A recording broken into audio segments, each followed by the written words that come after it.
Hey, what's up, people? This is episode 46. You asked, and I deliver because for me, I've got to give the people what they want.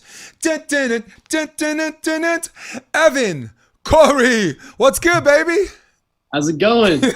I'm all right, cool, man. So before we got on the show, you said you were back home in New Orleans. How does New Orleans look as far as locking things down, and how are volleyball people handling that right now, or what's going on in The city right now is kind of in lockdown mode. They just kind of went back to that phase one thing where it's only to go on the restaurants and stuff like that. All the bars, all entertainment's closed right now. But volleyball's looking strong. Volleyball's going good. We've I'm helping run a club, and we're practicing every day. I still get to go out and practice every day. We're running tournaments, so I cannot complain on the volleyball side. Nice. So is it minimal competitors? Do they keep the parents away? How is is there any particular guideline or rules that that they're implementing just to keep some form of social distancing? Yeah, so it's like most of the time you still have to wear your mask, go up to the bar or whatever when you're checking in at tournaments wearing your mask. Uh, it's highly suggested to keep that social distancing when possible, and people just kind of they really are trying to keep tents 6-10 feet apart, just so people aren't too close to each other. Kind of keep those groups small into their own tents. Yeah. Okay. Well, shit. Let's talk about some fun, man. Because this COVID shit, man, it's been the most unfun thing we experienced probably in maybe in your lifetime, but certainly as a New Yorker who had to who grew up 9/11 all that stuff. This just sucks, dude. I turned 50 a couple of days ago, and Yeah, saw that. for 20 straight years, I've had like this 8-day festival. I have friends fly in, and every day we hit up a different spot. And from 2000 all the way up to now, we've been doing that, but can't really do that this year. So, Mhm. so I guess I just take heed of what's important. I'm with my girl. I have a little 3-year-old towhead. Spent some time with them. I was at MB Post on Monday. And MB Post is a great steakhouse, but you motherfuckers are not social distancing, man. I mean, they are. The Manhattan Beach doesn't give a F, bro. They do not give a F, man. They're out there practicing on the beach. Hermosa. Actually, I think I'm going to plug it in. I'm going to plug in right now. I got this nice little laptop. Hermosa Beach. Practices have been very smart. Like anyone that has big groups, they've been practicing small groups, 4 girls on each court. Parents sit Yeah. way the F off. You're saying they're not allowed, but they could sit like 30 feet. I mean, isn't that what being responsible is, right? Being responsible, if they're going to talk all this nonsense about social distancing, isn't that what we're talking about? So is that what the parents are doing there? Yeah, our practices, they just kind of sit in their cars. Luckily for us, we have complexes Okay. that kind of have a parking lot that overlooks the courts. So the parents, it's New Orleans heat in the middle of summer, so parents probably don't even want to be out there anyway. Not But sure that. they get to sit in the AC, sit in the car, and just watch their kids play for the 2-hour sessions that we have for them. Dude, I'm gonna get to the parents in a minute, but I want you to look at something. Here it is. Jay hooking his platform. Don't see you holding. That's Phil and Nick. Look at the distance. There's a coach catching the ball. There's a coach serving. On that court, I think is Chase. Chase and I don't even know who. Both Partains are out. Marcus and Miles are way out there. That's good. It's good to see that Marcus is out there. Yeah, I know he had back issues, and I know he's actually at UCLA, and I think he's setting, and I think Miles is supposed to enter his first year at UCLA, and I'm not really sure how this whole beach volleyball and volleyball thing happens. Whether he's allowed to take money or this or that, or if the NCAA is just smart enough to concede that volleyball and beach volleyball are completely different sports, right? They are not. Why don't they just? So Yeah, aren't they? You they don't are think not. So like I just went through I just finished up college, just graduated, and the rules are kind of written weirdly, specifically for volleyball. So they kind of Oh, it's the same thing. It's volleyball. Bunch of morons. Yeah. Yes. So they literally like wrote in a specific rule like beach volleyball and volleyball are the same when it comes to accepting money. But thankfully, like they've kind of conceded that point of at least if you're playing in college, you can now cover your expenses. Good. That's really good. I mean, like you can go and travel, you can accept money. It just can't be over your expenses. Okay. Well, how do you think that as far as good results is concerned, you with that? I mean, I think it's really good because they're pretty liberal with the definition of expenses. It's basically for your whole year. It's not just that one tournament that you go to. It's not the expenses just for that one tournament. Good. So it covers like your training costs, your uniform costs, your travel costs, any food or anything that you need while you're there. So it's really good. It's really like the athletes benefiting a lot more than you used to be able to. Yeah, I mean, it's about time they got on board with that. I bring your attention to Gino Torretta. I think he was a quarterback at University of Miami, and I think he won a national championship. Guy's a professional baseball player. I mean, he didn't go back to school until he was 28 years old. So, I mean, there are exceptions. I bring your attention to Jason Olive. He's more in our wheelhouse, but he's way before your time. He played at University of Hawaii. He's an All-American middle blocker, and he fine as hell. He's a fine-looking dude, man. I'm a little gay for him, maybe. Am I? Maybe I am. I don't know. He won the first right to likeness lawsuit. He was a model for Ralph Lauren and Versace, and they were basically saying, he wasn't allowed to make money doing what he did before he even came to Hawaii. So it was a very easy case to win in court. I mean, it's not like he was using University of Hawaii to build his brand. He was already getting rich, you know what I'm saying, off of that way before Hawaii. So they had some kind of unsealed agreement where they kind of split the difference. He had to forfeit his athletic scholarship. Which he used to give to you. They used to give to Uvaldo Cats, which worked out for everybody. You know, you want to talk about good lefties, right? Name sound familiar? Yes. Yeah, Final Four. Yeah, I mean, wow. Jason gave that up, gives it to Uvaldo. Jason's still making money, more than enough money to put himself through school. Everybody's happy. He now, and since then he's done All My Children. He's done the soaps. He's on BET's Tyler Perry's House of Pain. There's a beach volleyball movie called Beach Kings. I know you heard a side out, but have you ever heard of Beach Kings? He's in it. That's him. He's the half black, half black. Like he's the guy that's like I'm only in it for the money. That's him. So my question is, how much do you love outdoor volleyball parents compared to indoor volleyball parents? I mean, I haven't had a ton of experience with indoor. I haven't really coached indoor too much, but just from experiencing indoor, like as a junior myself, I think it is a lot more relaxed. I think the parents have a lot more fun out there whenever they are actually watching outdoor volleyball compared to indoor. How much is a drinking? It's intense. They like start screaming at the kids indoor, and it's like, guys, they're just kids. Like you gotta like let them like play it out.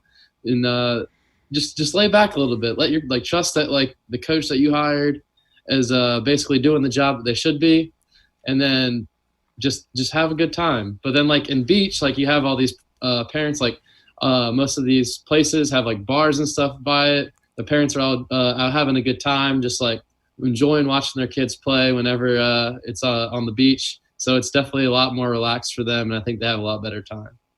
Oh my goodness! For me, I share your sentiment. I think you ring true as far as a general blanket. That's not a regional thing. That's a general blanket thing. I've coached indoor evolution. Some of Duncan Avery's group. Duncan Avery, a former player at Long Beach State. Has this killer coaching staff. Kevin Norman, who's the coach of Redondo, the men's team. Tom Chaffins, legendary coach out here. Lewis Richard, if you remember, played at Long Beach State, outside hitter. Right? Yeah, he was the 18s coach. So, but his best coach, he always says, "I'm his best coach," because for him, it's not about winning. But for everybody else in the outside he's a results. They're results people. Is this guy winning or not? And that's the one redeeming thing I love about being in this club, that I don't have to be known. I'm from New York. people don't have to know me. If I pitch my own tent and the question is he doing a job or not? Isn't that what the question is, right? So indoor, these parents are like a bunch of '90s rappers, dude. They're like angry all the fucking time. I mean, I hear the song Wanksta in the background about 50 Cent, So you's a gangster, but you never got nothing how to use a wankster. But outdoor, this one's sipping wine on the side.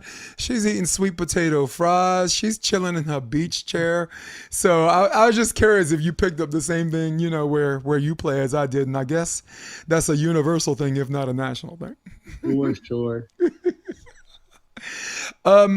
Actually, someone sent me a question, and it's weird because I asked my last 3 volleyball guests this question. You're playing club. You're playing high school. I was watching some highlight videos of your high school, whatever. Pretty cool, man. You got a nasty left hand. It's poison. At what tournament or what match did you perform and then leave the match or tournaments and tell yourself, wait, I think I could do this for real. Wait, I think I could probably play D1 college or D2. Wait, I think I got a shot at doing this shit professionally. Was there a particular defining moment or a tournament that made you tell yourself that? So I have like a couple stories probably with that actually, and like very defining moments that I know it all. It's so like when I was 15, I made the A2 beach camp, I think it was, and it was like the very beginning of the USA volleyball. So it was like there was like the top 3 national teams, and then there is a 16 16 person selection for A2.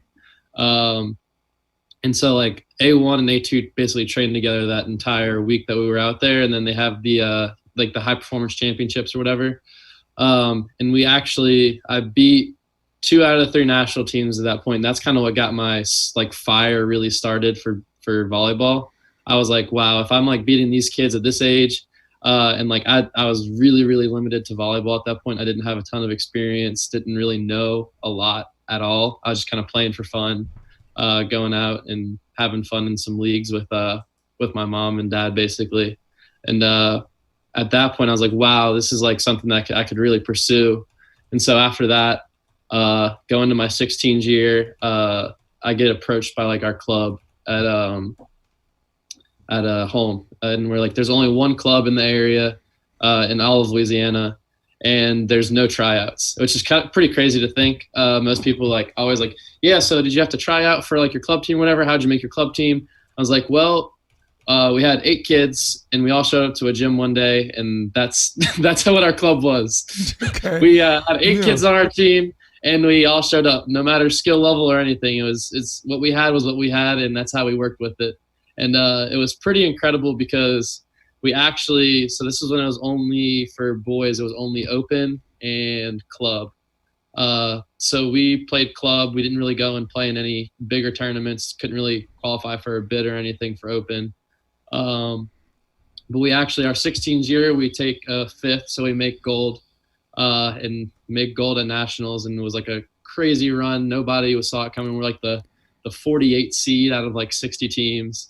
And we come in like beating up all these teams in the first day. They're like ranked super high, and they're like the parents are like cussing out our our coach and stuff. Like, that's not fair. Like, how can y'all be this ranked this low, and like just trashing us because we were this seed that came up and beat up on everybody. They thought you sandbagged, yeah. Yeah.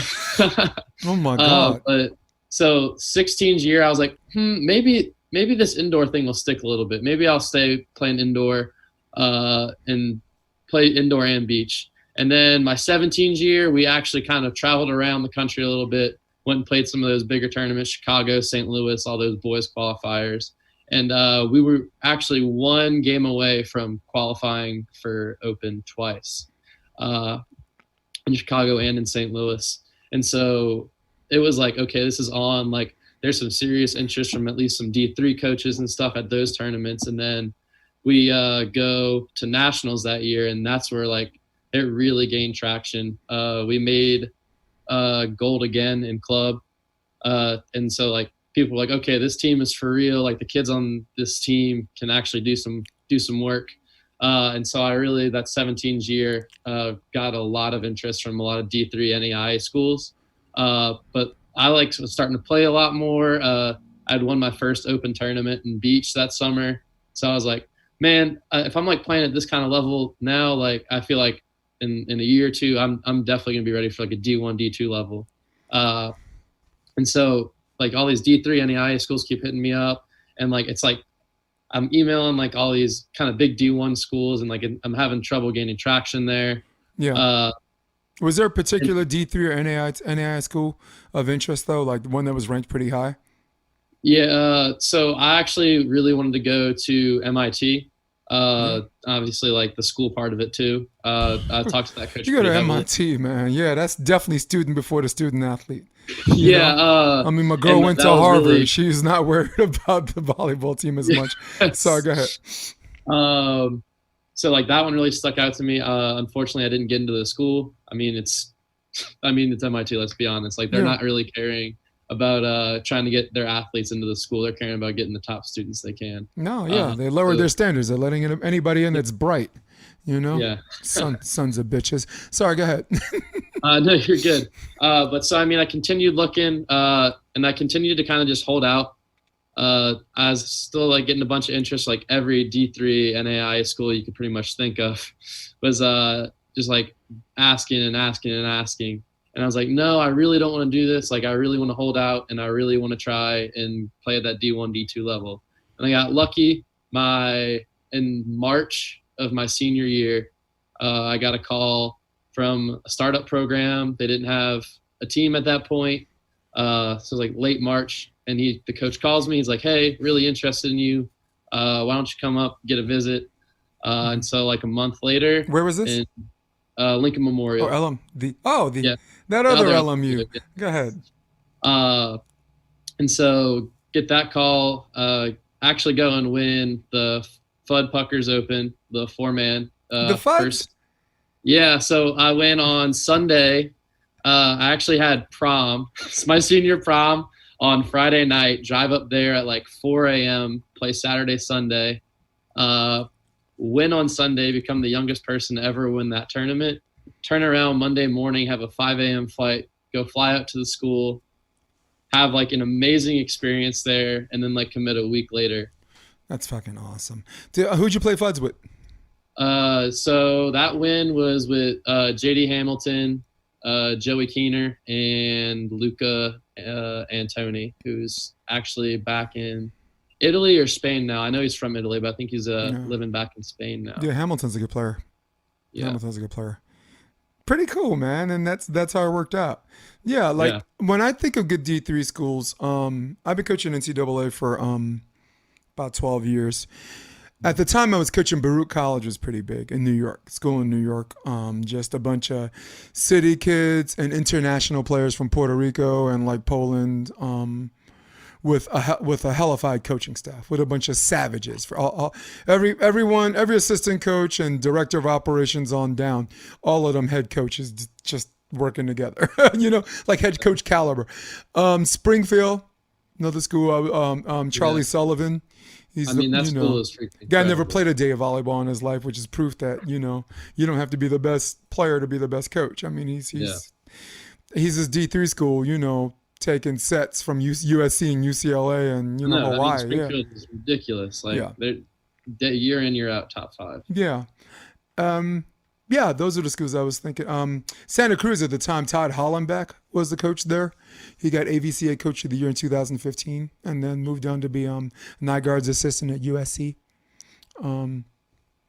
Honestly, with respect to Nygaard, Hollenbeck could have easily been the head coach there. Nygaard, I respect him as a player. Okay, he's an Olympian. But again, at the end of the day, I don't want to sound like a cold fish, but I'm a results-based guy.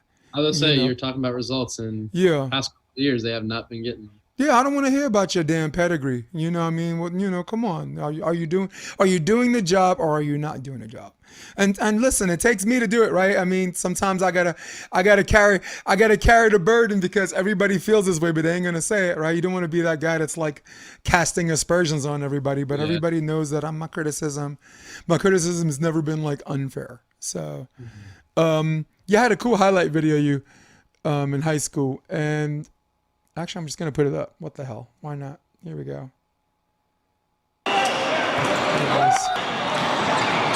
Ladies and gentlemen.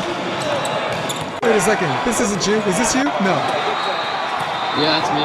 My goodness. I love that, man. I love the drop on the shoulder. It's not even an overswing.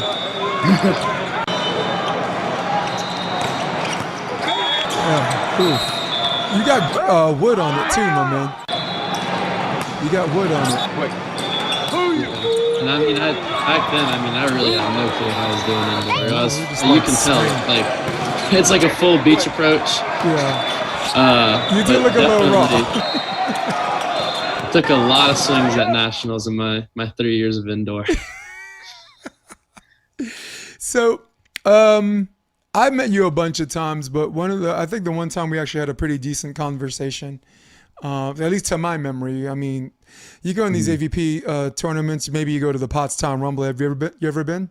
I have not been to Pottstown yet. Wapaka, ever been there? I just went to Wapaka this year. That was my first year. Cool, man. So, you kind of hit my radar when I was coaching Jake Orudia and Earl Schultz. Yeah. And you and what's Villela's first name? Kevin. Man, that dude works hard. Wearing all black, wearing long sleeves, wearing all these clothes and not even sweating. What the fuck, man? Doesn't even sweat. I'm sweating just looking at him. I'm just like, I took off my shit because I saw him. The thing I liked about you in this tournament, chime in at any time because podcast is conversational and you get to ask me shit too. The thing I liked about you is we saw 3 swings. We served you maybe 3 times. Mm. And I wasn't sure if that's how you were all the time or if you were just on galvanized and magnetized. You're in the final round of the qualifier, sniffing the main draw, and Hermosa Beach is kind of like the Mecca. Manhattan Beach is the Mecca. Well, Manhattan Beach is the hotbed. I call Hermosa Beach the Mecca. From Louisiana. Yeah. Like, you got like anything hit Manhattan, Hermosa, even like Huntington for me is like, this is like crazy to me. Like the amount of like solid volleyball is just, it's mind blowing. It's like really just Southern California for me is like the Mecca. So here's what happened. We served you about 3 balls. And I said, all right, that's enough of that. That's enough. Nope. That's enough of that kid. I remember him, but not like this. and let's deal with the devil we know instead of the devil we don't, And I said, I fucking hate lefties, and, they're like, Jake's like, but you're a lefty. I'm like, just shut up, dude. So, I'm like, just shut up. So anything you remember about that match as far as our adjustments and the adjustments you did between the first and second set? You guys were up 12-8. Yeah, before the technical I remember timeout. That, and it was like I think I kind of at least me. I knew going into the tournament. So Kevin actually, the reason he was wearing all that long sleeves and like wearing all that stuff was he actually was sick. He had like I thought he was trying to make weight for an MMA match or something. But he calls me up like the night of the deadline for the registration. He's like, "Yo, the tournament's this week and." I know the deadline's right now, and I just want to like let you know, like I have like this infection on my leg, and it's making me feel really sick, and like I just don't know if I'm gonna be good to play. Was it staph? Yeah, I don't know what it was, but he had some kind of infection on his leg, and like he had to cover it up. Like that's why he was wearing the long pants, and then like he was running a fever the entire day. So he was in between each match, this guy would go and just sit in his car, take a nap in the air conditioning because he was just feeling that bad. He was a warrior that day. I got to give it to him. Me too, dude. What? And I just remember after our 3rd match, going into the 4th, I was on like a super like big like high. I was like, okay, like I came to California to train for a month, and it's like all like manifesting right now. Like I'm making the last round. I'm making the round to get in. This is going to be it. So I was riding that super big high, and I think that's kind of took us through that first half of that match. But after I kind of cooled off of that, like, okay, I'm in the play-in match, and we kind of settled into our game. it wore off a little bit. And then and then he was just gassed. Yeah. I just can remember like being in the box with him and like just looking at him. I was like, man, this dude is tired. I was like, feel bad for him because like he just put in as much effort as he could for me today, and I really appreciate that on his end. Yeah. But like, I gotta try and do whatever I can to try and make this match work. So I kind of became ultra aggressive, and it just didn't work. I was overplaying a little bit. I missed a little too many serves, and then y'all did a really, really good job of keeping the ball on him, making him try and win after he was already exhausted. Yeah, well, one of our things was the first thing we wanted to do. I had to get Jake out of your face. Jake, on the south, on the south on the south side. Yeah. Earl's not a pin setter on the left side. He's kind of this drift or whatever, and Jake is not very good at creating his string into the middle where he could come in and out, for wind adjustment and all that stuff. And all of these sets felt like it was being set into your left hand. So it was one of those things where you're blocking one, and it was like a 2 block or a 4 block anyway. So I said everything on the south side back set. We got, it's the afternoon, the wind picks up a little bit. Y'all did a really good job. I remember that adjustment. I was like, I can't stop him right now. Yeah. Because I felt like Jake had a better chance of hitting a drifter set than an up and down. You just, and a day later he stayed stubborn. We played the McKibbins and he did the same thing. And I'm like, if Evan's getting these blocks, what the hell you think Madison's gonna do? Yeah. Run the fucking back set. Run the back set. So that was one of the adjustments I did. Second thing was Valela, and I forgot his first name again. Tell me again. Kevin. All right. So Kevin is very, very good at waiting for the blocker to jump and making a lot of last minute in air adjustments, which I think is his gift. Some people see it on the approach. Some people, maybe they see line and their eyes get big and they just want to swing quick or whatever. But against high level players, they're showing you something and then they're in your face. So I just told Earl, wait, man. Wait, because he's one of those guys that can wait in the air, but waiting in the air against Valela is not a good idea because you're already in the air. So no matter what, and I said just wait, and if you wait, I just want him to see the afro below the tape, and then before he swings, wait. Will he hit off the top of your hands a little bit? Yes, but I think Jake could run it down, but.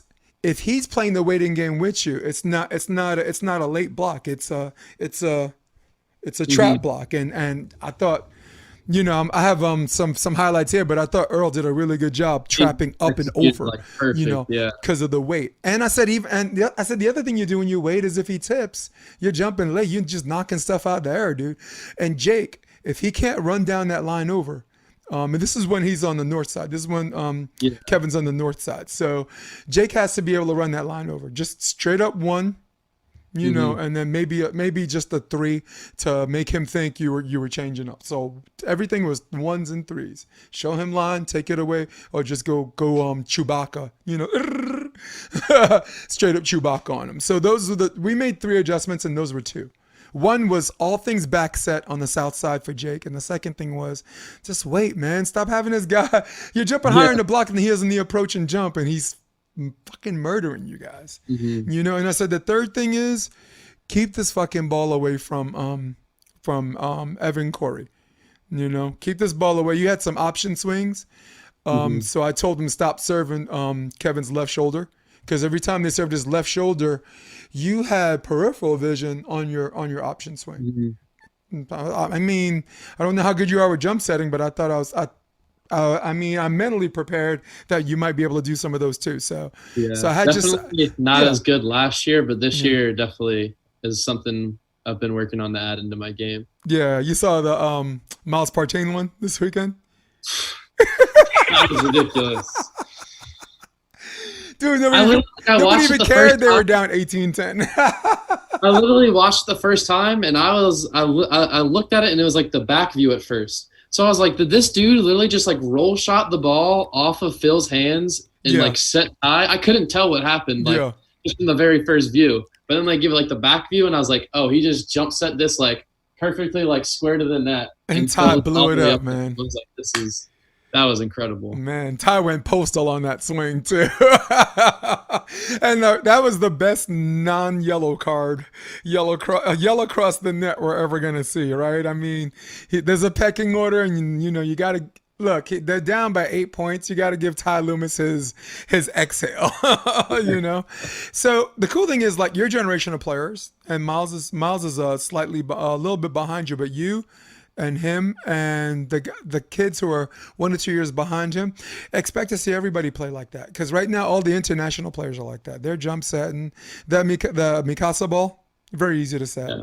Back and forth. Very, very easy to set. So talk to me about Cervantes. Cervantes, the match before ours. Cervantes. Yeah, Cervantes and who I forgot. God, I forgot. He played with Will Rotman, who was a freshman at Stanford this year. Nice. So they upset Duncan Buttinger and Kyle Friend. Yeah. And now all of a sudden, everyone in our brackets like, wait a second, opportunity. I was like, oh wait, we have a chance now. Like this is a really good break. Right? Opportunity. It's knocking at your door. So here's a little bit of footage with Earl and Jake. Let's see if I could find something relevant. So there's Jake with the middle serve. Saw the middle serve on that? Yeah. That was one of the few times we served you. Oh, what a dig! What a dig! Oh, we're playing chess now. Jake is a very good out of system hitter, dude. Yeah. Did you see him run that down in the sand, no less? Oh my God! There goes Earl, and that was it. Good rally. Oh my, did I just stumble upon a great rally? That was awesome. So let's talk a little bit about that other LMU, guys. This is Lincoln Memorial University. For a Get Notice showcase, a lot the women's team came out, and I don't know what's in the drinking water that makes these women like 6'3", big ass legs, spank Jehovah. But women well represented out there. It was a tournament, BVNE actually. It was LMU, USC. I don't know if you came through or if you took the trip with them, but that was a lot of fun. That was in the fall. So where were you when your season got shut down? Where were you when your conference or the NCAA said we're reeling all this in? So we were practicing on Thursday. And that's when it all shut down. And we were about to go and play. We were about to leave Friday morning for a road trip to Ball State, who was 15 at that time, and Loyola, who was, I think, receiving votes or something. So it was about to be a big weekend for us. Like two really solid MIVA teams, really solid week of practice, and just excited to go and play like some high-level competition. And then things got crazy really, really fast. I mean, like Tuesday, Wednesday, you're seeing like, oh, this COVID thing. And then like, I think it was Wednesday, you see the NBA like closes their season down.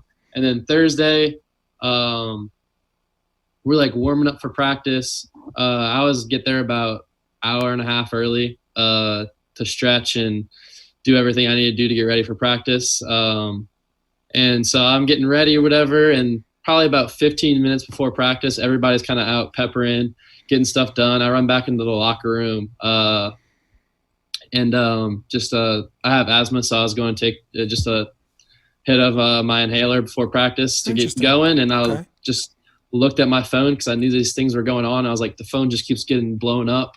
And I look and we get an email from our, like the president of the school. And he's like, the school is closed down for the semester. Like everything's going on to online.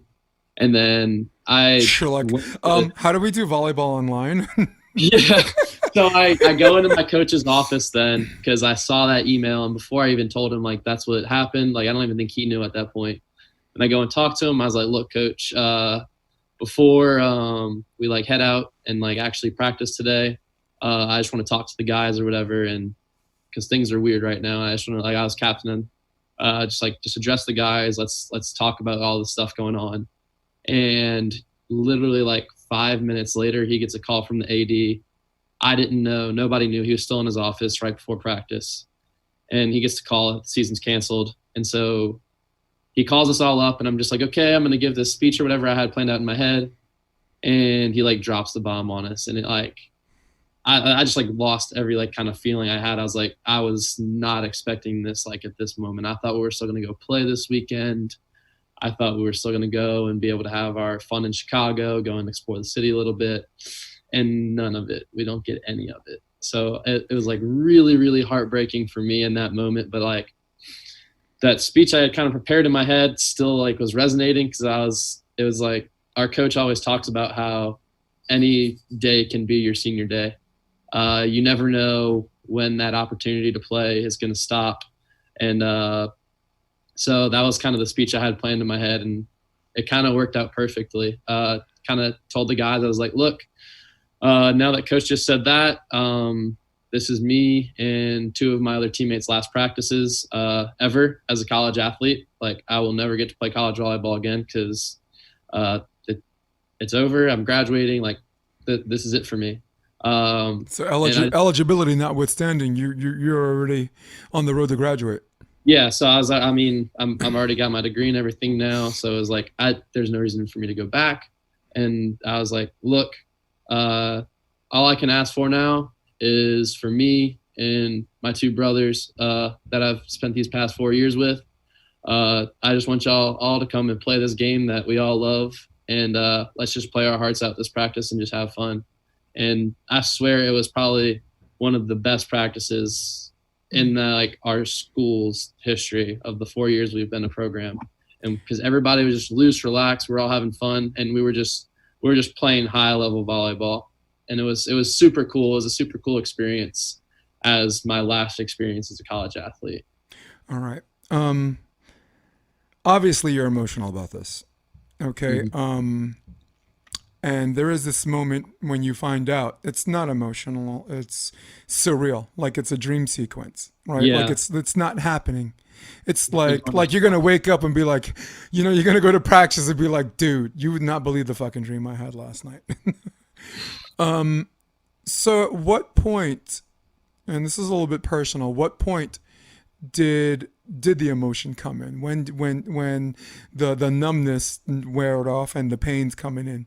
Was it a same day thing, or did you come home from practice and just be like, hey, you know what? Shit, this was going to be a campaign year, man. We were looking good, and you know. So it was like I had that practice or whatever, like it balled out. I was like, I don't care how my body feels now. Like all the pain went away. I was like, oh, I'm hitting everything as hard as like I'm just gonna go all out today. And after that, obviously everybody comes up and like hugging and just like, hey, awesome career. Like you like really set a foundation for this program and stuff like that. And then I go home or to the back to our dorms, and that's when it really like hit me. I had a ton of text messages from people asking me about what happened, what's happening, what is like happening on y'all's end. I had people like going up to Chicago because I kind of know some people in the Midwest going up to Chicago like, hey, y'all still coming up? Like, we still really want to see you. Still want to do some stuff. And so like, that's when it really, really hit me. I was like taking a shower, just kind of like scrolling through everything. And it was just like, wow, it's over. And there's nothing I can do to change it. Yeah. Well, thanks for sharing that, because your sentiment conveys the emotions and thoughts of so many people. For the people listening to this, you ever get around or lucky enough to play college, depending on the university, it is not just an in-season thing. It's a 10 months. In some cases, it's your whole the sport you choose is your college experience. You know, my wife went to Harvard, right, to play volleyball. But when she found out that, the work in the off season, that was going to be her college experience, to her credit, it wasn't her thing, so she didn't do it. Me, the 1 year I was at college, yeah, hell yeah, we're infected, right? You got bit by the volleyball bug, right? Yep. There's no fucking cure. There's no fucking cure except old age, all right? And even now, you're still. And then, I'm 50. You just go and coach it. I'm 50 and I'm bitten. You know, what's the cure? Ain't no cure. What does volleyball and COVID have in common? There's no cure. There's no cure once you're bitten. You know, bitten, rewritten. So I really appreciate you telling that story because you convey the sentiments of many, many people, not just players, but coaches and the people in the athletic department that make all these things happen outside of the players on the court. John Mayer told me an interesting story. He was getting on the plane to play GCU, Grand Canyon University, and had to negotiate with security and staff to get his players off the plane because that's when he found out. You know, Dane Blanton, USC, he was actually hosting, or I think it was. I wasn't sure who it was. He was playing. Doesn't matter, but he was hosting, and then they were getting ready to go to Florida or South Carolina, and then that didn't happen either. So, and imagine someone like him, first year head coach, and an Olympic gold medalist, that got his job through pure meritocracy and star power. His star power gets you noticed, but he was Anna's assistant for 3 years, right? He coached club for a long time, so. And I'm just like, I don't mean to make this a race thing, but I'm like, damn, this guy had to win a gold medal and do that just to get a coaching job. You got motherfuckers in South Bay just hanging out. Do you want the head coaching job? Sure. All right, boy, you could be anything you want. I know that, Dad. I know that. So, yeah, I really appreciate you sharing that story, and LMU, man. I mean, my sample size is only the women's team and the highlights. When I found you were coming on the show, I'm like, let me see if I could ingratiate myself and whatever. And you man. I think LMU is you, so that's why it comes from this place, right? Yeah, man. People like they. Isn't it great for people to say, I'm coming just to watch this guy play? It's really cool, and like just like people like hit you up randomly, like I mean, obviously like all the live streams and stuff. Like people are just like, wow, like great game, like, and like just like the influx of support after games and stuff like that, super awesome. And then for me, I've always kind of struggled like confidence wise, just being from Louisiana. It's people like I straight up when I was getting recruited, like people were telling me like, you're from Louisiana, we're not going to take you. And that was and it like sucks because in Louisiana they're like, oh, this is a girls' sport to begin with, so you're getting it both ways. You're getting it foreign and domestically.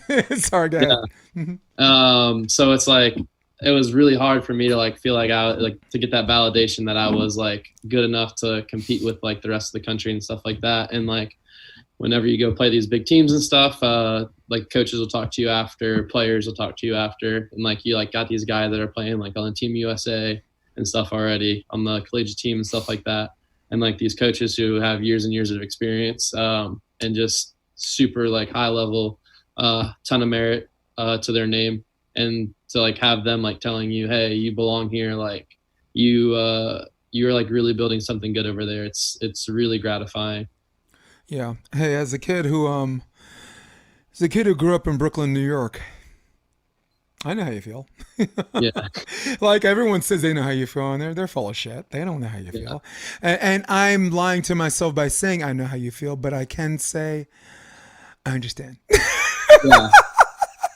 I understand. Growing up in Brooklyn, New York, the volleyball, Brooklyn is a big three city, but particularly basketball, Brooklyn and Queens. I think close to 18% of the NBA's talent comes from 8 different high schools. You know, there's 2 private schools, Holy Cross and Christ the King. And then there's Lincoln High School. You got Jamal Mashburn, Carmelo Anthony, Stephon Marbury. So yeah, I mean, volleyball. Yeah. Volleyball. That's what these motherfuckers called it. Jason gonna go play volleyball. I'm like, what? Are you from the country? What volleyball? You know, are you from South Bay? What you volleyball? Really? Yeah, your basketball was our football. I mean, obviously, yes, in the South. And then I mean, I think if you look at it per capita in the NFL, the New Orleans area actually has the highest percentage of NFL athletes per capita. Yeah. Well, there's Samoa, American Samoa, and there's Texas and you guys, the 3 of you. Yeah. I don't know the numbers, but not overly surprised to see it, right? So, I have a question for you. Who is your fantasy partner or dream partner for beach volleyball? Who's like ideal, domestically or or international? That you're like, you know what? I think I could do some damage if somehow somewhere I became that guy's partner. Yeah, that's a tough question.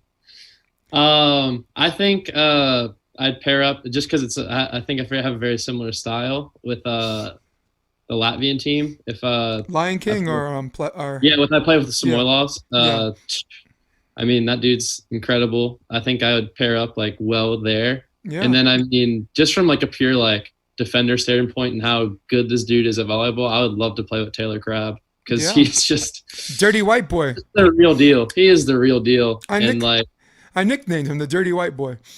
You know, when I first met him in New York, he was mm, wearing a sweater, and he was qualifying with Spencer McLaughlin. This is mm, 2015, maybe, and or trying to qualify. I don't know if he did or not, but I yeah, believe I he did. remember because he actually there's a couple times he actually didn't Mm, qualify with him yeah, because he came to New Orleans whenever they had the first one, not the infamous 11-11-7 right. one, Yeah, but the first one that came here, and I remember he lost in like the second round. yeah. I was like, this is crazy. I like placed this. There's like an AVP out there that I placed the same Mm, as Taylor Craft. yep. But he's the dude's a competitor. The thing I like about Taylor Crabb is that he doesn't force it. Like everything he's done, if you watch him play the last 4 years, he just kept stay with a technique, stay with a discipline and a level of training that he knew it would come to him. And when it Mm-hmm. was time to take it, he picks his spots. He takes it. He takes his shot. You know, he was wearing sleeves, wearing long sleeves in New York humidity. And then when, third round got serious, then he took his shirt off. But the first 2 rounds, it was just dig, shot, shot. I don't even think he won like his first 2 rounds, not even executing a hard driven ball. Mm-hmm. So that's a good partner choice. And he seems easy to get along with, right? As far as, I mean, Super laid there back, is a but category called dealing with your partner. Right, and Taylor's not doesn't look like someone I spoke to him a bunch of times, more often than not. Lately, last few months, he's a rock star. Dude, yeah, I don't even think Jay Gibb gets to talk yeah. to him. So, cool moment since you brought it up. Cool story about Taylor Crabb when he won New York. And this is how cool this guy is. He was supposed to come on my show. I had a show called Volleyball the Tuesday After. Basically, I'm just doing the beat for volleyball one-on-one for Andor July.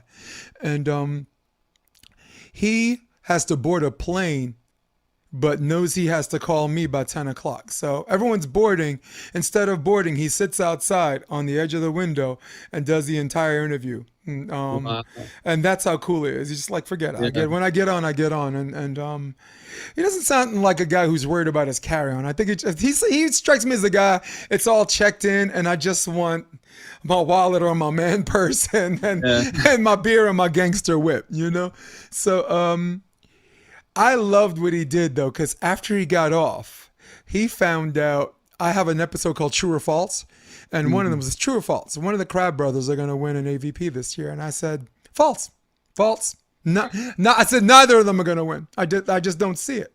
I called I called them. I was like, something's in their way. I said, right now they're runner up, silver medalist, second best. Every time it's his time to reach up and grab that brass ring, it slips through his fingers. So an hour later or after his flight, I get a text from him saying, the episode's called True or False, Seeing the Future. He says, dude, you need to work on your future seeing skills, bro. Saying I wasn't gonna win one. Come on, have a little faith or something like that. So, really good sense of humor on that. I wonder if I actually have it. Let me just look him up. I bet you I still have that message. He's awesome. I am not a fan of particular players. Well, I am, but there's so few. Mhm. I can name them. All right, Trevor Crabb. And this is just the last 2 years, just watching the Crab no one talks about. Tri-Born, they talk about him. Rosie, they talk about him. Everyone, John Mayer, everyone he's teamed up with, I'm like, yeah, I'm a fan of that dude. I see his work ethic. I see his discipline. I see he's respectful. You know what Mhm. I'm saying? He doesn't separate himself from the fans, and that's a good thing about volleyball players. So where is it? Nah, I guess I don't have it. Oh, yeah, here it is. Um, Shit, no problem. Call me, text me. Thanks, man. Appreciate you having me. Appreciate you having me on the show. All good, no worries. Thanks, man. Appreciate. Yeah. Thanks, man. Appreciate you having me. However, you need to work on your future seeing skills. There it is. Can I blow that up? No, you can see it, right? Yeah. He's like, I'm just messing with you, man. He's a chill dude. So, I'm a fan of John Mayer. Doesn't play anymore. I'm Yeah. lefty. You want to talk about a poison left hand, right? Yeah. Which is my next question. Is there a particular lefty whose style you emulated to improve your game? Not really, honestly. He's like, I want to be me, Jay. That's exactly so. Like that's kind of always how I felt. Like people are always out here kind of saying they want to be this person or this person. And it's like, yeah, I like trying to like model your game after somebody, but beach volleyball is really just about owning like who you are. I think there's so many different ways to succeed, and I think being in the unique situation I am, where I'm not like a Cali guy, I'm not a Florida guy. It's pretty I kind of have my liberating. unique story. Well, I'm going to make it my unique story. Then it's going to be me. It's not going to be about anybody else. It's going to be about how I did it rather than how I looked at somebody else do it and then just copied them. But I do watch a lot of film. I really like watching old school stuff. I mean, obviously a little different than now with the skills. Big court. Involved. Do you go Yeah. back? Do you go back as far as big court, as far as watching old stuff? Yeah, like that's like the main Alright. like old stuff that I'm watching, like late 80s, early 90s into the late 90s of like just that really like powerhouse era of volleyball where there's like 7 solid teams that are just duking it out every weekend. Yeah. And so I really like watching that, and I think like just like the grit that is involved in old school is where I like resonate a lot, is the will to earn points, the will to outlast people, and just wanting it. Like I think that's really what the big thing back then was. It was who wanted it the most. Obviously outside of your Karch, Sinjin, Randy, and Steffes probably. You had guys that were just like trying to like, it's just pure grit. We might not be better than those 4, but we could be the better team today. Yeah, we're gonna be the better team today, and we're gonna want it more than them, and that's I love that like mentality. Yeah. I emulated my game on one person. I was an outside hitter when I played in Germany. And then the 92 Olympics, I ran into a coach, Mario Trebic, who was the head coach of the Netherlands, and said, you should set. And I'm like, yeah? And he's like, yeah. He's like, you're 6'1". What's your wingspan? My wingspan is 6'8". It's 80 inches. Actually, I looked at your reach from Florida, whatever. We have the same reach, but I'm like 3 inches shorter than you. Yeah. And he's like, you're left-handed. So he said, you should set. So for 2 years, Jeff Stork. How's that for a flashback? But it's indoor, not beach. 88 Olympian, the gold medalist, 92 bronze medalist. Same build. We were built wide at the shoulders, wide at the hips. He's a little taller, but I had longer arms. So like you, I watched 2 years of videos of this guy. So, and you know the crazy thing is, I don't get, like, if you know anything about me, I don't get starstruck. I'm a New Yorker, right? You can see Jay-Z, in Central Park, or Madonna walking his dog. Hey, what's good, babe? And that's it. No, like, oh my God, Jay-Z. No, but when I saw Jeff Stork, I lost my mind like an idiot. I said, oh shit, Jeff Stork. And Jeff just goes, you know how that old guy look where they go, like, here we go again, And I said, I want a picture. I want a picture of my favorite lefties. It was him, John Mayer. I was with LMU at that time. I was the director of operations, and I didn't know Jeff Stork was the head up of CSUN, Cal Northridge. So, so if there was one player I emulated, it was him. But like you, dude, nah, get your own shit. Get your own shit. I'm gonna speak for a player. What are your thoughts on Rob McLean? I haven't gotten to see a ton of him play. I got to see him watch a little bit out in California last year. I think he played with Rob DeAurora in Manhattan? He did in Manhattan. Yeah. And who was it? They played a pretty big team, and they took the first set off them, but I think they ended up losing in 3. It was Baranek and Kolinsky, who, by the way, made the semis. Took a third in that one. Just a little average finish. I was Rob's coach. For that match. That's how I knew. They cracked the code. What could I do? You know? Yeah. Mm-hmm. But pretty impressed with just like his athleticism. He's super athletic. And then that was my main takeaway from watching him. Mm-hmm. I'm like a big athlete person. Big, like, if you're an athlete, you can figure out a sport. And that guy is like, I don't know how long he's been playing. Don't know like his experience with everything. But that dude's an athlete, and he could definitely figure the sport out. Well, he went to Long Beach City College is a school where people go to when they want to get their cheap on as far as spending money, and then eventually they go to a 4-year school. Like Chris Austin went to Long Beach City College and then was repeat champion at Irvine. Rob McLean, Chris Austin, and a lot of these indoor and outdoor guys all played the same year at Long Beach City College. So he's part of that clique or that pipeline or whatever. Like you said, he's athletic. He hits with both hands, actually. And his balance list this year, if you watch the whole match, and it's on YouTube, if you like watching video, watch him against Eric Baranek. They're just hitting, they're there, he digs. Eric hits, Rob's there, he digs. And I mean loading up.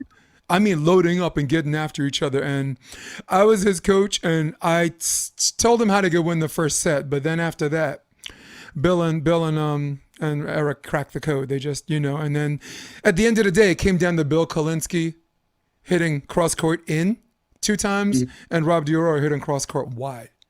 And that's right. And that's the game sometimes. I mean, that's volleyball. The highest level from just being that far off from the highest level. It's literally like 1 or 2 points. Well, I don't want to put you on the spot, but the reason why I asked you about him, he said he's interested in playing with you this summer or the next summer. He was like, that's the guy I would love to have as my partner because you get after it. 2, you have this you're wide-eyed. Like, I have this memory when we played, when you see beach courts, you're like walking towards the beach courts or whatever, or indoor courts. Mm-hmm. When you see it, you don't notice it, but you start walking faster. Towards the court, right? If you're holding your girlfriend's hand, you don't know that you're letting go of her hand to walk on the court. And I didn't mean to put you on the spot, but he was one of the people. He said I could play with that guy, and we were both qualified, and we'd really damage some people. So keep Rob McLean in mind on that one. Sure. All right, cool. He's also a hybrid. I mean, his reach is 11.4. So, that the last time he jumped, that was before he started, hitting the like the plyometrics are really hard. So he was already, like you said, a natural athlete. Cool, man. So, too bad. You been watching the AVP? Yeah. That's my last question. I kept you for a long time, but go ahead. Had an invested interest. So a couple weeks ago, went and trained with Phil and Nick. That was incredible experience. And we were kind of like their warm up for Cali. So that was super cool. Just getting to see them working on the things that they worked on in practice, and then like they're just executing flawlessly right now. Yeah. Absolutely flawlessly. It's just so impressive how well they're playing.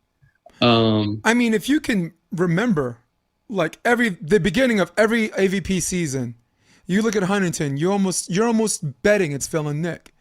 Yeah. They're fresh. They get that extra. I mean, if like down in Florida, it doesn't get cold like that, or it doesn't there's no off season really. They don't have to take an off season. They can get after it in January and have no issues. Yep. Because it's freaking 80 degrees still. And they're fresh. They didn't have this grueling season traveling, FIVB, and then have to come back, and maybe, I don't know if they have a contract to do at least 4 stops with the AVP. They looked fresh. It looked like Phil and Nick's first tournament. Staying in the winner's bracket where they belong. Phil don't like this fucking contenders nonsense. More matches you got to play, Yeah. And I know Jake probably chewed Taylor Crabb's ass out about Austin. Remember that they lost to Gabriel Espina and Paul Lottman? Yeah. And then had to win, I think 8 straight matches to get to win. Yeah. Yeah. I'm like, Taylor, what the hell? Were you drinking and the guys just mosh pit threw him onto the court? I think they carried him. That's what I think happened. I think he got shit faced and like the ENTs just threw him on the sand. So cool, man. I like that you got to train with Phil. Any other fun player you trained with last few months? I got to play with Steven Roshitz out in Cincinnati. That was super fun experience. Talk about a freak athlete. That guy is insane. Yeah. Talk about someone who's as disappointed as you were too. He was more. I can't even think of a person that was more physically ready to play this year. Sorry, guys. That dude was just like amped up, ready to go. But yeah, that dude, he is an impressive athlete, to say the least. I just remember like just some of the stuff that he does. Like I can't really think of too many people that can not only hit with both hands, but like hit with their right hand and their left hand the same pace. Like he can hit with his left hand just as hard as he can with his right, and that's ridiculous. Yeah, he's all in, man. Is he? You think he's playing with Peter? Yeah, they've got a really good thing going down in Texas. They get to train a lot together, lift a ton together, and they're just living the volleyball life right now. Where in Texas are they again? Hard. Remind me. San Antonio. Okay. I went to Dallas and there was a bar.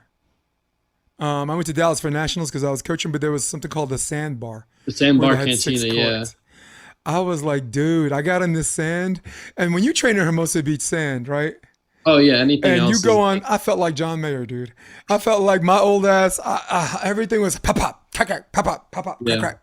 Yeah. So, yeah, man. I first met John Mayer in Mexico. That's how I met John. That's how I got the job at LMU. We scrimmage. I had Ty Tremblay as my partner, and he had Mark Cairns, or Mike, the older brother.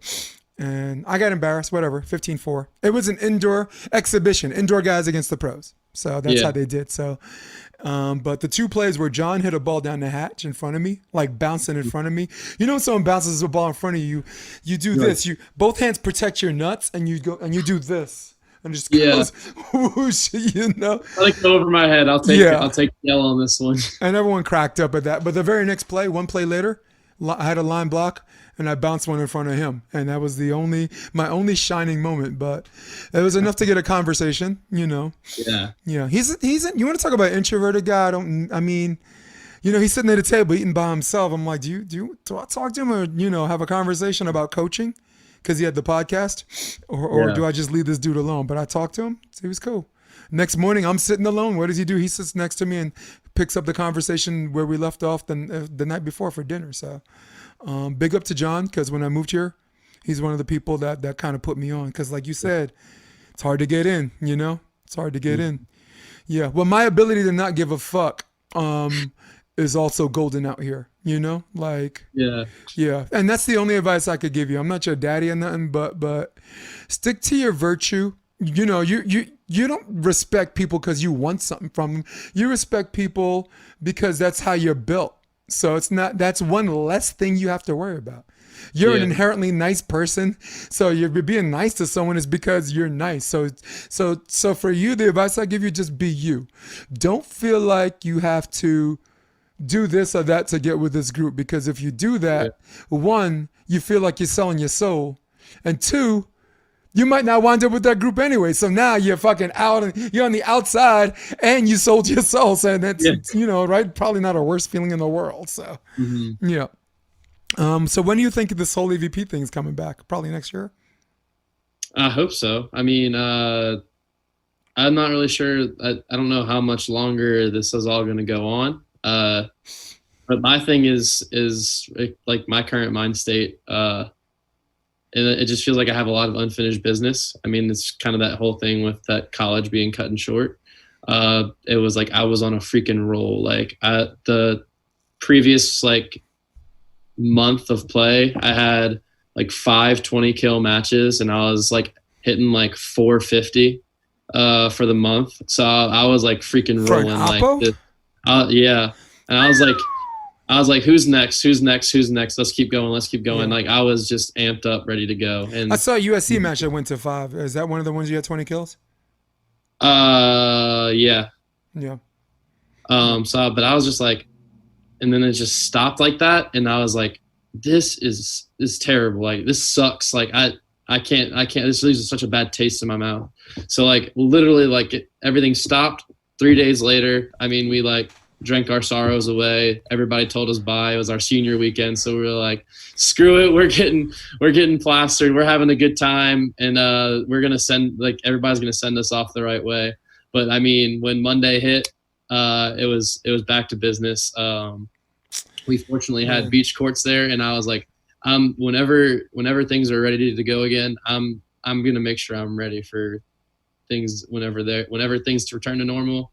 I'm going to be the most ready person that there is. So we were like out there training every day, lifting weights every day, doing plyo on the sand. And I was like, I'm not going to let anybody outwork me in this quarantine. I want to make sure that I come out on top of this. I'm not going to let this virus beat me. I can't even imagine though. That's like having sex, right? And you're getting into it. It feels awesome. And somewhere in the middle of all of this, right, when you're about to climax, she's like, I'm good. I got to go. Bye. Yeah. And you're just like, he's like, Jay, that's exactly how it felt. I love your face. That's exactly how it felt. All right, man. Hey, listen, anything else you want to plug in before we get out of here? Only thing, I'm repping my Smack right now. I just want to give them a huge shout out. They've been giving me some gear lately, been hooking me up. So I want to give them a shout out. And then for anybody watching me, follow me on Instagram. It's at Evan Cory Volley. And that's about it. Just trying to get my name out there. Just want to have a high stock going into next year. Yeah, man. All you need is a partner as good as you are on that magnitude. Because again, you were so you were so close to the draw, and and sometimes you just running the teams, like Jake and Earl, they dropped me in Manhattan Beach. That's why I picked up Rob and Rob, because they had Arturo. So they were part of P1440. So between choosing a coach for free or having to pay to have me, of course you're going to choose the guy for free. But they messed up because I'm the one that did all the video room work. I'm the one that did all the scouting, right? Arturo, my guess is Arturo did not. So, but think about them, right? Like they ran into Bill and Eric Baranek, 4th round, Manhattan Beach. They ran into John Hyden, Theo Brunner in Chicago. I mean, these are you want to talk about wrong. You want to talk about wrong place, wrong time. So, but the only time they made the draw was when I picked him up. So I used that as my chest thumper. But right now I'm thumping your chest, man. I love you. I love your style. Anyone that wants to see this guy go on NY Varsity Sports, just look up Cory. I have at least 2 of his matches that I know of, particularly the qualifier finals in Hermosa Beach, California. Great jump server, great wrist away hitter, can play both sides of the nets. I don't think he cares. Nope. And that's it. And that's my plug. All right. For those of you at home, thank you for joining us. All right. For those of you on your iPhone at Starbucks, for those of you on your iPad watching this, for those of you on your desktop, who rules the world? Old school. For Evan, Cory, my killer lefty with the poison left hand, I am Jason DeBeas. And for both of us, we say, we're out. Come check out the Option Podcast on optionvb.com. It's also available on iTunes and Spotify and on YouTube under the NY Varsity Sports handle. You're going to love what you hear.